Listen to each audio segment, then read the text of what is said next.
Hi, my name is Johnny Nexus. I'm a writer of fantasy and science fiction, but today in this video I want to review two books. So that is Encounter with Tiber by Buzz Aldrin and John Barnes. Yes, that Buzz Aldrin. And The Return by the same pair. This one I read several years ago, absolutely loved. This one I read quite recently, and I'm going to talk a bit about both books and the similarities and the differences between them. Now, what's interesting is that they both in many ways start with the same seed. So they're both written turn of millennium. This one was 1996, this one was 2000.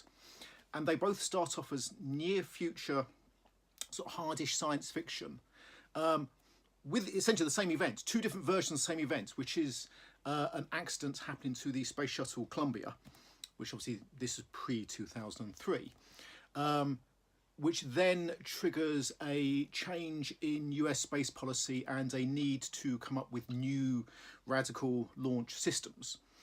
And so it's curious, they both, as I said, have exactly the same seed, but they are in many ways different books. Now, this one, which confused me, was written, the second one, this was written in 2000. I assumed before I looked at the dates it'd be the other way around. This one, I suppose, is my least favourite. In terms of Amazon reviews, I would give this one a 5. I loved it. This one a 4. I liked it.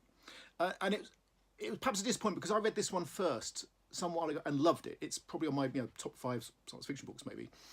This one, by comparison, was perhaps a disappointment. That is still a good novel.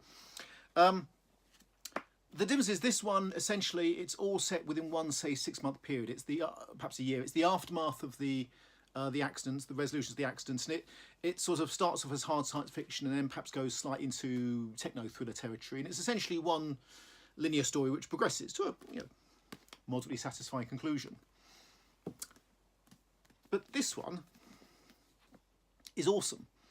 And I'm hesitant to say too much. I don't want to give any spoilers away. I'm always nervous about that. But it starts with the same sort of time period, early noughties, which then was the near future.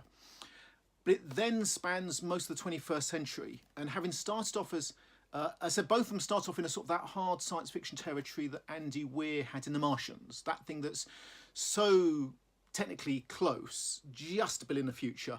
It doesn't almost read like science fiction. It reads more like speculative contemporary fiction in the near future, if that makes sense.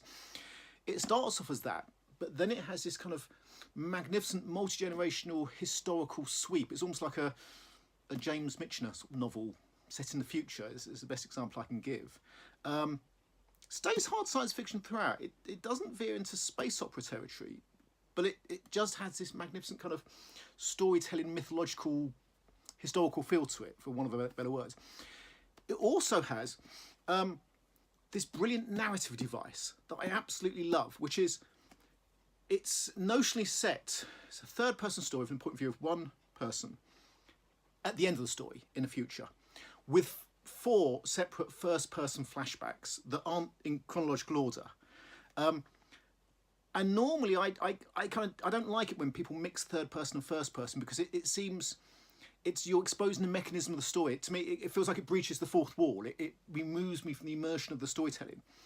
But in this case, it has this brilliant narrative device, which is the 4 first-person flashbacks are all either biographies or memoirs, and the biographies are written by the person who is the third-person point of view subject at the end, and the memoirs were translated by the person who is the third-person point of view subject at the end.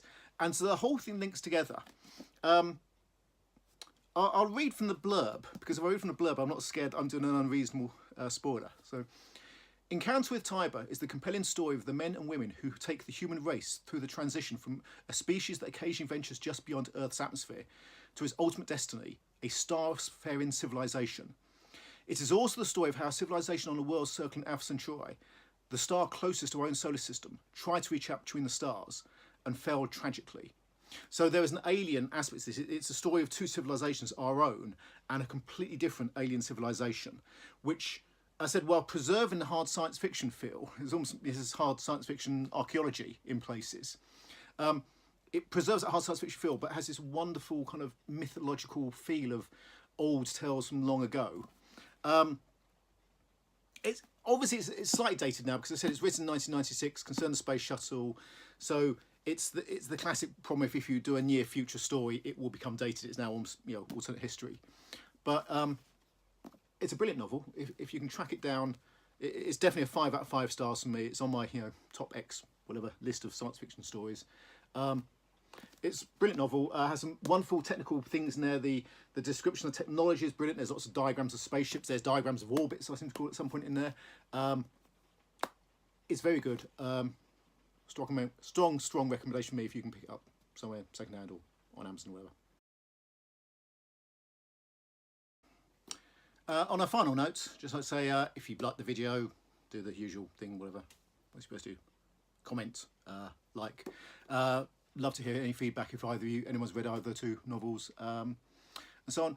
And just if you fancy it, my novel, The Sleeping Dragon, will be out in February next year. Is available now for pre-order on Amazon. I'll put links below. So, thanks. Bye.